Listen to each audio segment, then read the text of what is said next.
हमने डीबीटीपी रूल्स में डेटा फिड्यूशरीज की ऑब्लिगेशंस की बहुत बात की, कंसर्न मैनेजर्स की बात की। आज हम बात करेंगे सिग्निफिकेंट डेटा फिड्यूशरीज के लिए डीबीटीपी रूल्स में क्या ऑब्लिगेशंस हैं, क्या डिटेल्स हैं। मेरे यूट्यूब चैनल पे आपका स्वागत है, जिस पर आप रोज डेटा प्राइवेसी पे नया कंटेंट देखते हैं। और जैसे कि मैंने कहा, आज हम बात करने वाले हैं सिग्निफिकेंट डेटा फिड्यूशरीज के क्या नॉर्म्स फॉलो किए जाने जरूरी हैं। सबसे पहली बात, डेटा फिड्यूशरी कौन है? कोई भी ऑर्गेनाइजेशन जो भारत के नागरिक का पर्सनल डेटा प्रोसेस करती है। प्रोसेस बोले तो कलेक्ट करती है, स्टोर करती है, यूज करती है, किसी थर्ड पार्टी से शेयर करती है या डिलीट करती है, तो वो डेटा फिड्यूशरी है। और अगर यही डेटा सेंसिटिव है या बहुत बड़ी वॉल्यूम्स में आप हैंडल कर रहे हैं, तो हम उसे सिग्निफिकेंट डेटा फिड्यूशरी कहते हैं। So sensitive personal information, large volume of personal information, आप सिग्निफिकेंट डेटा फिड्यूशरीज हैं।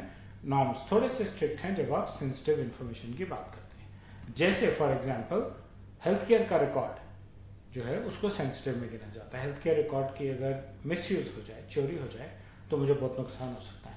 मार्केटिंग की वजह से, अनसॉलिसिटेड मार्केटिंग यानी कि ज़बरदस्ती की फ़ोन कॉल्स की वजह से जो मेंटल फिटिक है वो एक चीज़ है, लेकिन मेरी हेल्थ के बारे में गलत र्यूमर उड़ना थोड़ा खतरनाक है।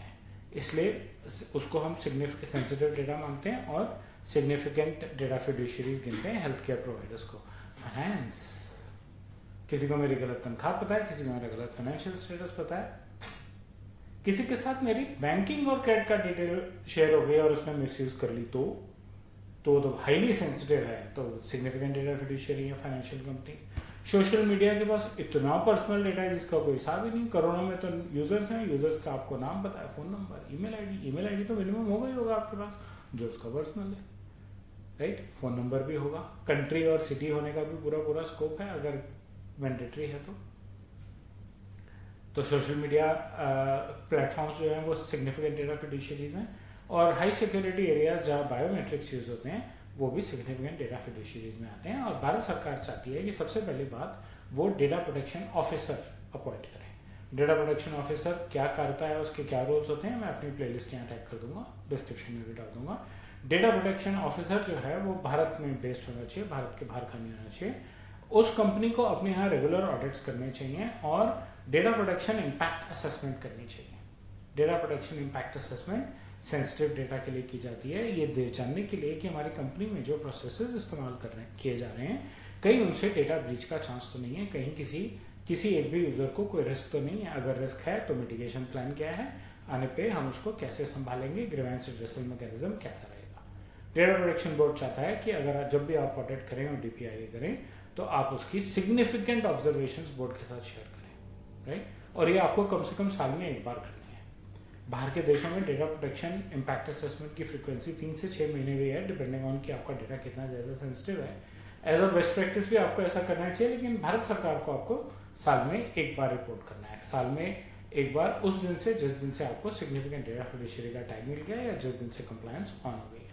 आप सॉफ्टवेयर यूज करते हैं जो आपके यहाँ पर्सनल डेटा यूज करते हैं, आप सॉफ्टवेयर यूज करते हैं जो प्राइवेसी को हैंडल करते हैं, आपको उनकी भी ड्यू डिलिजेंस करनी जरूरी है कि कहीं उनमें तो कोई ऐसा गैप नहीं है, कहीं उनमें कोई ऐसी वल्नरेबिलिटी तो नहीं है कि वहाँ से पर्सनल डेटा ब्रीच हो सके। और जैसा मैंने पहले भी कहा कि ऑडिट्स और डेटा प्रोटेक्शन इम्पैक्ट असेसमेंट और डेटा प्रोटेक्शन बोर्ड को रिपोर्टिंग की फ्रीक्वेंसी साल में एक बार यानी कि 12 महीने में एक बार है। कोई भी पर्सनल डेटा या पर्सनल डेटा से रिलेटेड ट्रैफिक भारत से बाहर नहीं जाना चाहिए। भारत से बाहर पर्सनल डेटा अगर जाएगा तो कैसे जाएगा और क्यों जाएगा, उसके बारे में हम नेक्स्ट वीडियो में बात करने वाले हैं। डीबीटीपी रूल्स में उसके बारे में भी दिया है, लेकिन सिग्निफिकेंट डेटा फिड्यूशरीज के बारे में सिर्फ यही।